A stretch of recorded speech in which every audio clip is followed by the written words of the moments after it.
Adik artis Marshanda, Alyssa Ramadhani memberikan pernyataan dan klarifikasi terkait kabar hilangnya sang kakak di Los Angeles, Amerika Serikat. Menurut Alyssa, Marshanda tidak menghilang. Alyssa kemudian mengucapkan terima kasih kepada KBRI US dan Konjen LA yang sudah membantu terkait kabar hilangnya Marshanda. Sebelumnya, kabar menghilangnya Marshanda dibagikan temannya, Sheila Salsabila lewat Instagram. Saat dihubungi Kompas.com, Sheila membenarkan unggahannya tersebut. Menurut Sheila, ini adalah kali ketiga Marshanda hilang selama berada di LA. Sheila mengatakan, Marshanda hilang dalam keadaan mengalami episode manik yang merupakan gejala gangguan jiwa bipolar. Saat pertama kali hilang, Sheila mengaku sudah lapor polisi. Sebab, Marshanda sulit dihubungi saat tiba di bandara. Ia menyebut Marshanda kemudian ditemukan di bandara dalam kondisi bingung dan tanpa alas kaki.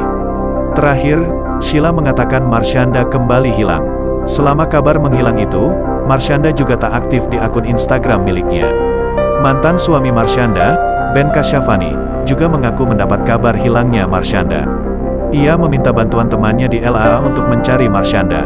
Adapun dari beberapa unggahan yang dibagikan Marshanda, Ben melihat memang ada yang sedikit berbeda. Jangan lupa subscribe, share, komen, dan like ya!